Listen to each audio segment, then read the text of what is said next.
కాలరాత్రి movie review అయితే చెప్పబోతున్నా. Open చేయగానే పంటలు వస్తాయి, ఆర్గానిక్ పంటలు అయితే వస్తాయి. ఒక వ్యక్తి ఉంటాడు, అతని పేరు కురియన్. అతడికి ఉన్న ల్యాండ్ ని అయితే అప్పు చేస్తాడు. అప్పు చేసి అక్కడ ఆ ల్యాండ్ ని ఆర్గానిక్ పంట పండిస్తాడు. అతడు ఆ ల్యాండ్ ని అయితే అమ్మాలనుకుంటాడు. అది వాళ్ళ ఫ్రెండ్లకి 12 కోట్లకు అమ్మాలనుకుంటాడు. వాళ్ళ ఫ్రెండ్స్ 6 మంది ఉంటారు. 5గురికి ల్యాండ్ అమ్మి అందులో వ్యవసాయం చేయాలనుకుంటాడు. కురియన్ వల్ల బంగ్లాకైతే తీసుకెళ్తాడు. అక్కడ ఎంజాయ్ చేస్తాడు. దాని తర్వాత ఒక వ్యక్తి అయితే ఎంట్రీ అవుతాడు. అతడు ఒక పందిని అయితే జీబ్ లో తీసుకొని వస్తాడు. అక్కడ వంట చేసే వ్యక్తి బయట నుండి వచ్చిన వ్యక్తి అయితే చంపేస్తారు.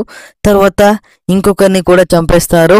వాళ్ళు బయటకు వెళ్దాం అనుకుంటారు. వాళ్ళ బండిలు అయితే చూస్తారు. వాళ్ళ వెహికల్స్ గాలి తీసి అయితే ఉంటుంది.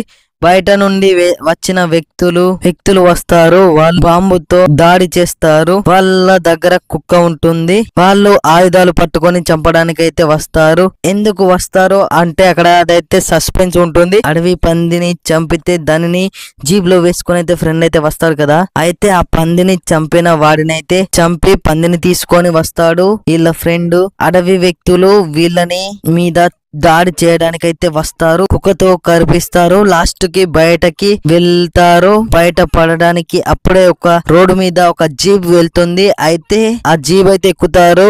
4 అయితే బయటకు వెళ్తారు. జీప్ నడిపే వ్యక్తి కూడా అడవి మనిషే. ఆ పంది చంపి తినే వాళ్ళే. దీనికైతే పార్ట్ 2 కూడా ఉంది.